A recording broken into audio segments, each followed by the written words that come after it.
Sa nakaraang video ay natapos tayo kung saan ay napasabi ang Grand Guardian ng demonic cult na siya na nagtataglay ng ganitong klaseng lakas ng martial prowess, na maging siya na Grand Guardian na master na ng Supreme Master Realm ay nakakaramdam ng pagkawalang kwenta. Dagdag pa nito na dahil sa ang kanilang demonic sect leader ay humahawak ng titulo bilang ang Demon God, ay mukhang ang dalawa sa Five Great Master na nagtataglay ng titulo bilang mga Diyos, ay maaaring dito na magtatapat. Matapos ay nagsalpukan naman ang malakas na puwersang nakapalibot sa dalawa, upang mapatanong ang lahat ng mga nasa paligid na kung sa papaanong ganito kalakas ang true chi ng mga ito dahil sa nahihirapan sila maging sa paghinga. Nang nagsalita naman si Qian Yuan at sinabi na base sa kanyang nakitang pag-atake nito ng 2 beses, ay inaasahan niya na hindi nito nais na makipag-usap, subalit hindi naman sumagot sa kanya si RQE. Nang bigla naman siyang napatigil sa kanyang kinatatayuan, at mabilis na umalis sa pagkakatapak sa mukha ng isang martial artist dahil sa bigla na lamang itong kumilos. Galit na galit itong tinatanong si RQE na kung anong lakas nitong durugan siya ng ganon sa harap ng lahat, subalit sinagot naman siya nito na siya ang may kasalanan kung bakit, dahil sa nais nitong subukan na wasakin ang kanilang kasunduan, kaya naman ay maari na siyang makaalis sa lugar na ito. Sinabihan naman siya nito na kung sa tingin niya ay susunod ito sa kanyang inuutos ay nagkakamali si RQE, subalit bigla naman siyang napasukan ng dugo, at hindi makapaniwala na nagawa siyang bigyan ng internal damage ni Qian Yuan. Nang napansin naman nito na hindi pa halos gumagaling ang lahat ng kanyang mga pagkakapinsala, upang sabihan niya ang ating bida na tama ito sa kanyang hinala, dahil sa nagawa nga niyang may absorb ang essence core ng nabubulok na mythical creature na iyon. Napatanong naman si Qian Yuan sa kanyang sarili na kung anong tinutukoy nitong nabubulok, at kung ito ba ay ang Heavenly Demon Chi, kaya naman ay tinanong na siya ni Qian Yuan na kung ano ba ang ibig sabihin nito sa salitang nabubulok. Galit naman siyang sinagot nito na huwag na itong magmaang-maangan pa, subalit agad siyang hinawakan sa kanyang balikat ni RQE upang pahintuan.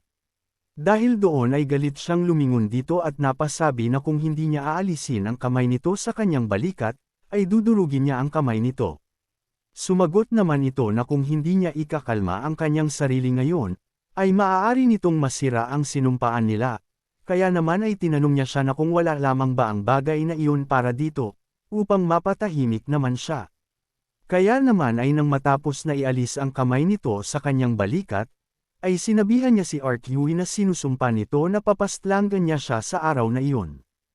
Agad naman na kumilos si Qian Yuan, at nagsagawa ng pag-atake patungo sa isa, kaya naman ay gulat na gulat ito na kung bakit siya napapalibutan ng mga matatalim na yelo. Matapos ay tinanong siya ni Qian Yuan na kung sino ang may sabi sa kanya na hahayaan siya nitong makaalis. Nagalit naman doon ang martial artist at napasabi na inaakala ba ng ating bida na magagawa siyang mapahintong ng mga yelong ito lamang ay nagkakamali siya, matapos ay agad niyang inatake ang makapal na yelong nakapalibot sa kanya.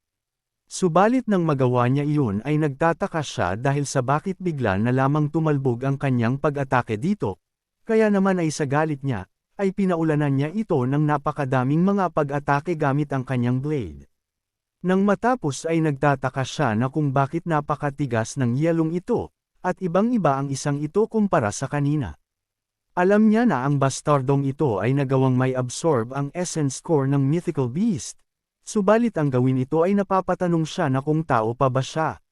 Sabi pa nito sa kanyang isip na sa tingin niya ay hindi niya magagawa na mawasak ang mga nakapalibot kung hindi siya magta-transform sa kanyang original form. Dagdag pa doon ay ang ginawang pinsala ng bastardong iyon kanina ay hinahadlangan ang kanyang chi circulation, kaya naman ay napasabi siya na kung ipagpapatuloy pa ba niya ang bagay na ginagawa niya kanina at wasakin na lamang ang lahat. Nang nagsalita naman si Qian Yuan at sinabi niya na base sa kanyang naaalala ay sinabihan niya siya kanina na hindi nito siya hahayaan na makaalis, matapos ay agad itong nagbigay ng atake patungo sa kanya. Agad naman na napalingon doon ang martial artist, subalit huli na para sa kanya ang makakilos, dahil sa sunod-sunod na siyang inatake ng ating bida. Nang matapos naman ang kanyang ginawang pag-atake, ay gulat na napapatanong si Qian Yuan, na kung talaga ba na hinarangan lamang nito ang kanyang formless sword gamit lamang ang kanyang mga kamay. Matapos ay agad naman na nag-ipon si RQE ng lakas sa kanyang kamay, at mabilis na sinugod ang ating bida, na matagumpay naman itong naiwasan. Sa isip ni Qian Yuwon ay napapasabi siya na ang cold chi na nakakonekta sa mga yelo ay nagawa ng maputol, at mukhang nagawa niyang mapagtanto ang mga bagay-bagay sa loob lamang ng maikling oras na kailangan niya na mapanatili ang paglalagay ng cold chi sa mga pag-atake, upang mapanatili ang pagiging matigas ng yelo. Matapos ay sinabihan naman ni RQE ang martial artist na magmadali na itong tumakas, na agad din niyang ginawa. Sa nakitang iyon naman ng ating bida ay hindi ito pumayag at agad na kumilos. Subalit bago pa man mabitawan ito ni Qian Yuwon ay mabilis na nagtungo sa kanyang harapan si RQE. Nang malapit na ito sa kanyang kinaroroonan, ay agad itong naghanda sa isang malakas na pag-atake, upang ikagulat ng ating bida at mapahinto sa kanyang kinatatayuan. Kung umabot ka na sa parte ng video na ito ay maaari lamang na pindutin ang like at super thanks sa baba bilang pagsuporta. Maraming salamat. Ang pag-atake ni RQE ay para lamang itong sumusuntok ng normal subalit hindi, dahil sa ito ay isang ultimate strike na mahusay na naisasagawa, dahil para itong hindi mabilang na mga pagsuntok na pinag-isa patungo sa kanyang magiging target. Ang puwersa nito ay parang isang bulkang sumabog. Hindi ito tumutuon sa mga hindi kinakailangan na mga paggalaw, dahil sa nakatuon lamang ang kanyang lakas sa isang pagsuntok na iyon. Bilang patunay ay walang kahit na sino ang nagawang mapahinto siya matapos na matagumpay na maperpekto ang suntok na iyon, at ang kahit na sinong martial master ng Life and Death Realm ay malalaman na mahirap gumawa ng pagkilos sa saktong oras sa distansyang mayroon sila.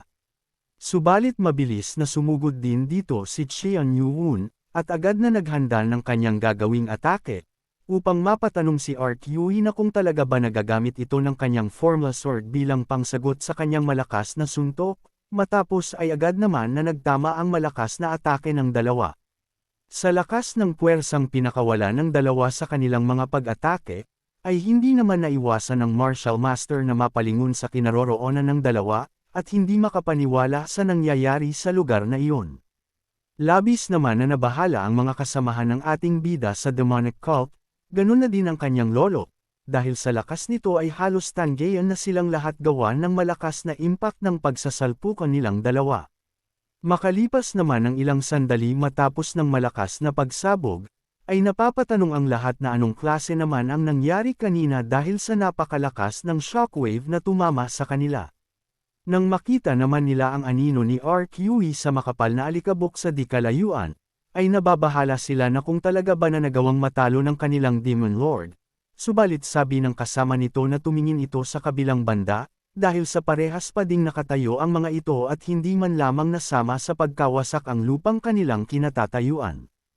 Kitang-kita naman ang bakas ng mga pag-atake ginawa ni RQE sa katawan ni Qian Yuwon, subalit sa kinaroroonan naman nito, ay may tumagas na dugo mula sa kanyang bibig, upang panasan niya ito at makaramdam ng labis na pagkamangha kay Qian Yuwon. Kung nais mo na masubaybayan ang mainit-init na kabanata, ay i-open lang ang notification bell pagkatapos mo na mag-subscribe.